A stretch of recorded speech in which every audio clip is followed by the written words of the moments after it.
좋아요, 구독. 그러면 저희는 첫 종목부터 구조를 해보겠습니다. 글로벌 텍스프리를 살펴보겠습니다.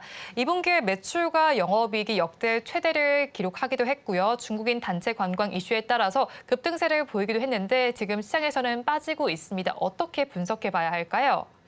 네, 그렇습니다. 일단 글로벌 텍스프리 이게 방금 앵커님께서 정리해 주셨듯이 이제 그 텍스 리펀드와 관련된 이제 회사거든요. 텍스 리펀드라는 것이 이제 그 외국인들이 이제 환급 서비스를 이제 활용하는 것을 말하고요. 이게 최근에 이제 중국과 관련해서 이제 그 단체 관광이 재개가 됐잖아요. 그러면 중국인 관광객들이 국내에 많이 들어올 것이고, 그러면은 텍스 리펀드와 관련된 이제 환급금과 관련된 수요가 더 많아질 것이기 때문에 거기에 대한 수수료를 받고 있기 때문에 수익적도 더 개선될 것이다라고는 부분이 조금 더 주거적입니다. 결국 이제 글로벌 텍스프리도 마찬가지고 뭐 롯데관광개발이라든지 한국화장품이라든지 뭐 이런 종목들 전체적으로 저희가 조금 체크를 해보자라고 하면 결국은 중국 단체 관광이 재개되면서 수혜를 보는 종목들이거든요. 왜냐하면 그만큼 많은 중국 관광객들이 국내로 들어올 것이고 그만큼 많은 돈을 사용할 것이고 그에 따른 이제 실적 개선들이 이루어질 것이다라는 것이 뭐 핵심이었다고 할 수가 있습니다. 뭐 이 배경은 좀 여러 가지를 생각을 해볼 수가 있을 거예요. 그런데 제가 추정할 때 이제 가장 큰 배경 중에 하나는 9월에 있을 항저우 아시안 게임이라고 생각을 하고 있습니다. 9월 말에 이제 항저우 아시안 게임이 열리게 되는데요. 그런 이제 뭐 중국 기준으로 아시아에서는 굉장히 좀 큰 이벤트죠. 이런 아시아에서 큰 이벤트를 여는 데 있어서 당연히 많은 사람들이 참여를 하면 많은 관광객들이 중국 항저우로 와서 이제 관광을 하고 돈을 쓰면 좋겠죠.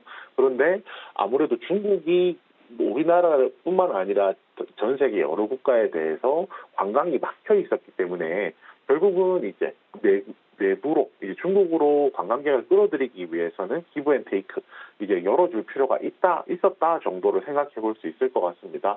결국에 이제 중국 단체 관광이 재개됐다는 것은 최소한 이제 항저우 아시안 게임이 지날 때까지는 이 추세가 유지될 것이라는 생각을 조금 하고 있거든요. 그런 부분에서 본다라고 하면은 중국 소비주라고 저희가 부르는 업종들 같은 경우에 테마 같은 경우에 굉장히 좀 긍정적이다라고 얘기를 해야 될 것 같습니다.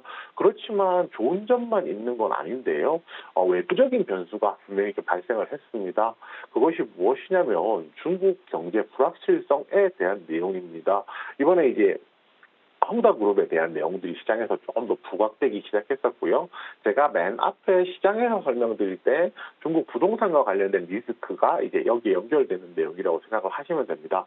결국에 중국 경제가 이제 호황일 때, 쉽게 말해서 중국 사람들이 돈이 많을 때 관광도 올 것이고 그 관광을 와서 우리나라에서 돈을 충분히 사용한다라는 것이 기본적인 중국 소비주들의 전제라고 하면 중국 소비주들이 실적 개선이 된다는 전제라고 생각을 하면 중국 경제가 불확실하고 중국 경제가 위기감을 겪고 있다라고 위기감이 발생했다라는 점을 생각하면 오히려 이제 중국 관광객들이 국내로 들어오는 것이 조금 더 힘들어질 수 있다라는 우려감들이 조금 발생했다라고 생각을 하거든요. 이 부분은 이제 단편적인 부분만 보고 얘기를 할 수는 없기 때문에 이제 중국 경제가 괜찮을 겁니다. 그래서 글로벌 텍스프리가 괜찮을 겁니다라는 이제 식의 얘기는 할 수가 없습니다. 아무래도 불확실성이라는 것이 확대되는 것만은 사실이고요. 그렇지만 그거만큼의 이제 그 중국 단체 관광 재개에 대한 플러스 요인도 있다 정도로 양쪽 다 한번 체크해 볼 필요가 있다라고 생각을 합니다. 또 이제 생각해 볼 것은 이 부분인데요. 코로나 기간 동안에 비용 효율화가 진행이 됐습니다. 비용이라면 인건비도 있을 것이고요. 마케팅비도 있을 것이고 다양하게 있겠죠. 결국에는 코로나 기간을 거치게 되면서 중국 소비주들 같은 경우에 기존에 의존하던 이제 매출처죠. 수요처가 없어지게 되면서 상대적으로 비용을 줄여서 이제 그 기업을 운영하는 것들이 이제 굉장히 자연스러워졌고 굉장히 좀 잘 된 케이스입니다. 결국에 이 관점에서 얘기를 한다라고 하면 코로나 기간 동안 이제 비용 효율화가 진행이 되었기 때문에 예전보다 조금만 이제 실적이 회복이 되더라도 실적 개선세 자체는 굉장히 좀 더 클 것이라는 거거든요. 결국에 중국 경제에 대한 불확실성이 존재하는 것은 맞지만 결국 이제 비용 효율화가 되었기 때문에 이 부분에 따라서 실적 개선에 대한 기대감도 열어놓자라고 정리드리겠습니다. 중국 경제에 대한 불확실성은 있긴 하지만 비용 효율화에 따라서 기대감도 있다라고 짚어주셨는데요. 그렇다면 가지고 계신 분들께서 어떻게 대응해야 할까요? 네, 우선 버티자 의견 드리겠습니다. 지금 이 종목 같은 경우에 차트를 보고 말씀드리면, 현재가는 약 5,400원 정도 나오고 있고요. 지금이 차트상으로 보았을 때, 보통 형성하고 있던 가격보다 대략적으로 4,000원 정도죠. 4,000원 정도보다 약 1,000원, 1,500원 정도 오른 형태를 알 수 있습니다. 지금 이 구간에서 올라온 가격 1,500원 정도 올라와 있는 가격이 중국 단체 가격에 대한 이제 기대감을 좀 반영했다라고 볼 수 있을 것 같은데요. 이 기대감이 중국 경제 불확실성 때문에 사라질 것이냐라고 하면은 그렇지 않다라고 조금 판단을 하고 있습니다. 그래서 이 구간에서는 오히려 버티는 것도 가능하다라고 말씀을 드리는 거고요. 대신에 만약에 신규로 진입하신다라고 하면 리스크가 없는 것은 아니기 때문에 조금 더 낮은 가격에서 접근해야 된다라고 생각을 하고 있습니다. 신규 진입 매수가는 4,000원입니다. 60일선에 도달하는 가격이고요. 이 가격이 온다라고 하면 반등이 가능하다라고 생각을 하고 있습니다. 그리고 이 가격에 진입을 한다라고 하면 신규 손절가는 3,100원인데요. 3,100원은 지난 7월 말에 있었던 최저가 가격입니다. 만약에 이 가격 밑으로 내려간다라고 하면 다시 반등이 나올 때까지 시간이 좀 걸릴 것이기 때문에 신규 손절가 그렇게 설정을 했고요. 신규 진입 목표가는 5,400원입니다. 딱 지금 가격 부분이겠죠. 만약에 4,000원 60일선에서 매수를 한다라고 하면 다시 한번 재차 반등이 나오고 상승을 했을 때 5,400원 지금 가격대가 매물이 가장 많은 가격대로서 저항선으로 작용을 할 것입니다. 그래서 신규 진입 목표가는 5,400원으로 정했습니다.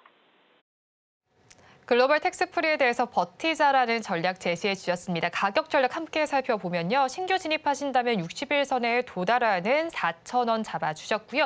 이때 손절 라인은 7월 말 최저가였던 3,100원 제시해 주셨습니다. 그리고 목표 주가는 지금의 가격 부근인 5,400원으로 잡아주셨습니다. 그럼 저희 다음 종목도 구조를 해보겠습니다. 삼보토건을 구조해 보겠습니다. 우크라이나 재건과 관련된 종목인데 3거래일 만에 급락세를 보이고 있습니다. 어떻게 보시나요?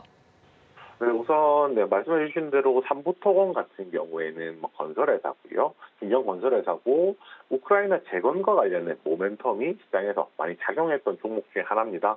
우크라이나 재건 관련된 이슈가 나오면은 시장에서 빠지지 않고 상승했던 종목들 중에 하나였거든요. 결국에 이제 이 종목 같은 경우에 최근에 이제 우크라이나 재건과 관련된 모멘텀 자체가 약화됐기 때문에 그에 따라서 주가도 같이 부진하다라고 표현을 드리는 게 맞을 것 같습니다. 지난 7월 달에 윤석열 대통령이 우크라이나 관련된 이제 재건이라든지 세일즈를 하고 있다라는 내용 이후로는 새롭게 부각되는 내용들이 시장에서 거의 없었었거든요. 그래서 이제 이 부분들이 가격을 조금 약화시키고 있고요. 최근도 마찬가지겠죠. 최근에 그 상거래일 만에 나쁘기도 한 주가가 좀 빠지기도 하지만 결국에 특별한 내용보다는 모멘텀 자체가 약화되어 있다라고 좀 생각을 해야 될 것 같습니다. 또 이제 이 종목은 이낙연 관련주로서 정치 테마주에도 연관이 되거든요. 그러면 정치 테마주로서 시장에서 관심을 받으려면 이것과 관련된 내용이 분명히 존재를 해야 되는데 우크라이나 재건과 관련해서도 혹은 정치 테마와 관련해서도 이슈가 없는 것은 마찬가지라는 겁니다. 결국 이제 주가를 끌어올릴 수 있는 모멘텀 자체가 약화되어 있고 혹은 없다라고 조금 생각을 하는 것이 맞을 것 같고요.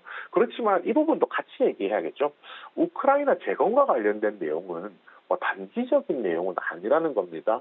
이 사업 규모 자체가 굉장히 클 수밖에 없다는 거. 전쟁으로 무너진 한 나라를 이제 새롭게 인프라를 구축하는 사업 자체가 결코 이제 간단한 사업도 아니고 작은 사업도 아니겠죠. 결국 이제 큰 사업이기 때문에 그에 따른 수혜가 분명히 있을 것이라고 판단을 하고 있습니다. 이런 부분이 있어요. 예를 들어서 이 종목이 실제로 우크라이나 재건 사업에 있어서 큰 역할을 하느냐라고 저희가 얘기를 하면 그렇지 않을 수도 있다라고 생각을 하거든요. 그렇지만은 이제 꼭 그렇다고 해서 이 회사가 무조건 이제 수혜를 보지 못한다는 건 아니겠죠. 아무래도 시장에서 이 회사에 대한 믿음이 있다라고 하면 그 믿음을 저희는 이제 또 존중을 할 필요가 있으니까요. 결국 이제 우크라이나 재건과 관련해서 상대적으로 조금 더 장기적인 접근이 필요할 것이다라고 말씀드리겠습니다. 우크라이나 재건과 관련해서는 장기적인 접근이 필요하다라고 짚어주셨는데요. 그렇다면 삼부토건 가지고 계신 분들께서는 어떻게 대응해야 할까요? 네, 우선 지금 가격이 한 3,115원 정도 나오고 있습니다. 지금 가격 정도면 버티자 의견 드릴 건데요. 지금 가격 정도면은 어느 정도 충분히 조정이 나와 있다라고는 생각을 합니다. 지금 차트상으로 보시면 지금 가격대가 올 초 6월 말 7월 초에 있었던 저점 가격대까지 내려와 있거든요. 그리고 이 가격 부근에서 반등이 나왔다는 점 생각하면 이 구간에서 조금 더 주가가 버티면서 그 다음 모멘텀을 기다리지 않을까라고 생각을 해서 조금 더 기다려보자라는 의견 드리겠습니다. 대신에 뭐 지금 자리가 그렇다고 해서 썩 좋은 자리는 아니거든요. 왜냐하면 60일선 아래쪽으로 내려가 있고 지난주 금요일 기준 그리고 그다음주 목요일 한 이틀에 걸쳐서 60일선 돌파를 시도하다가 돌파를 이제 하지 못한 것도 맞습니다. 그래서 이 부분에 대해서는 조금 더 이제 지켜볼 필요가 있겠죠. 오히려 신규로 진입을 한다라고 하면 그래서 더 낮은 가격에서 신규로 진입하는 것이 맞다라고 생각합니다. 신규 진입 매수가는 2,300원이고요. 121선에 도달하는 가격입니다. 만약에 신규 진입 손절가 같은 경우에는 1,750원으로서 이 가격이 이제 대략적으로 봤을 때 지난 6월 초에 있었던 저점 가격이거든요. 주가가 한 단계 레벨업하는 초입 구간의 가격이었기 때문에 이 가격 밑으로 내려오면 다시 반등할 때까지 시간이 많이 걸릴 거라고 생각을 하고요. 목표가는 두 개로 드리겠습니다. 3,000원, 3,400원인데요. 3,000원은 지금 가격 부근입니다. 만약에 2,300원에서 매수를 한다라고 하면 지금 가격 정도가 저항선으로 작용을 할 것이고요. 3,400원이라는 가격은 60일선 가격입니다. 결국은 60일선도 장기이동 평균선은 저항선으로 작용한다는 점 생각해보면 3,000원, 3,400원으로 대응하시기 바랍니다. 삼부토건에 대해서도 버티자 전략 제시해 주셨습니다. 가격 전략을 살펴보면요. 신규 진입하신다면 121선인 2,300원 선에 해보시고요. 이때 손절 라인은 지난 6월 초의 저점 가격인 1,750원 잡아주셨습니다. 목표 주가 두 가지로 제시해 주셨는데요. 단기적으로 3,000원, 중기적으로 3,400원 제시해 주셨습니다. 그러면 저희 마지막 종목도 구조를 해보겠습니다. 뷰노를 구조해 보겠습니다. 의료 AI와 관련된 종목입니다. 컨센서스를 상회하는 실적을 기록하기도 했고요. 거기에 심정지 예측 의료기기가 미국 FDA에서 혁신 의료기기로 지정됐다라는 소식도 전해졌습니다. 호재 이슈가 많은 것 같은데 주가는 왜 밀리고 있을까요? 네, 우선 이제 주가라는 것은 뭐 실적이라든지 아니면은 기대감을 먼저 반영을 하기 때문에 지금까지 나와 있던 내용을 가지고는 뭐 조정이 나올 수도 있다라고 생각을 하고 있습니다. 이 회사는 뭐 인공지능 기반의 의료 솔루션 업체라고 정리를 드리면 될 것 같아요. 영상이라든지 뭐 의료와 관련된 영상들을 분석을 한다든지 뭐 그런 이제 사업을 하고 있는 회사고요. 루닛과 비슷한 정도에 놓고 좀 생각을 해주시면 될 것 같습니다. 의료 AI 관련주들 같은 경우에 연초에 이제 AI가 부각되기 시작하면서 본격적으로 시세를 받기 시작했었고요. 이제 여름이 지나면서 올 초 늦봄이 지나면서 시세가 좀 강력하게 나왔습니다. 이 종목도 6월부터 초여름이 정도 되겠네요. 6월부터 본격적으로 시세가 나오기 시작해서 7월 중순에 이제 고점을 만들고 조정을 받고 있는 그림이라고 생각하시면 됩니다.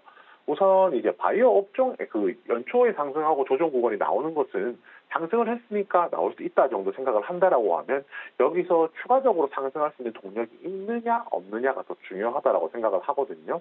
우선 이제 최근에 아시다시피 바이오 업종에 대해서 시장의 관심이 점점 더 커지고 있습니다. 최근 지난주 금요일이죠. 셀트리온이 합병을 발표를 하면서 바이오 업종에 대한 관심을 좀 불러일으키기도 했었고요. AI 관련해서도 다른 AI 관련주들보다 의료 AI 관련주들이 시장에서 조금 더 부각받는 양상들이 있습니다. 이런 부분들 생각해 본다라고 하면 뷰노 같은 경우에는 지금 조정 구간을 잘 거치고 이제 재상승할 수 있는 가능성도 열려 있다라고 말씀드리겠습니다. 네, 뷰노에 대해서 지금 조정 구간 잘 버티고 나서 재상승할 가능성이 있다라고 짚어주셨는데요. 그렇다면 가지고 계신 분들께서는 버티자 전략 가져가면 될까요? 네, 그렇습니다. 버티자 의견 드리겠습니다. 지금 가격이 34,950원 정도 나오고 있는데요. 이 종목 지금 시점에서 매수를 바로 들어가는 것보다는 조정 시에 매수를 하는 것이 좋다라고 생각을 하고 있습니다. 지금도 행보기관이긴 하지만 기왕 매수를 한다라고 하면 조금 더 이제 낮은 가격에 사면 좋으니까요. 신규 진입 매수가는 32,000원입니다. 이 32,000원이라는 가격은 61선에 도달하는 가격이거든요. 61선에서 반등 나올 가능성이 있기 때문에 32,000원 정도 신규 진입 매수가 드리고요. 신규 매수 손절가는 24,500원입니다. 이 24,500원은 뭐 121선 터치하는 가격이거든요. 만약에 121선 아래쪽으로 내려온다라고 하면 재반등까지 시간이 많이 걸릴 것이기 때문에 24,500원 손절가 드리고요. 마지막으로 목표가는 41,000원입니다. 이 41,000원이라는 가격은 뭐 최고가인 45,400원에 비하면은 조금 낮은 가격이 있겠지만요. 최근에 상승했었던 전 고점 부근 가격입니다. 이 가격까지 이제 상승을 한다라고 하면 1차적으로는 매물이 나올 것이기 때문에 이렇게 손절가 신규 매수 목표가 41,000원 드렸습니다.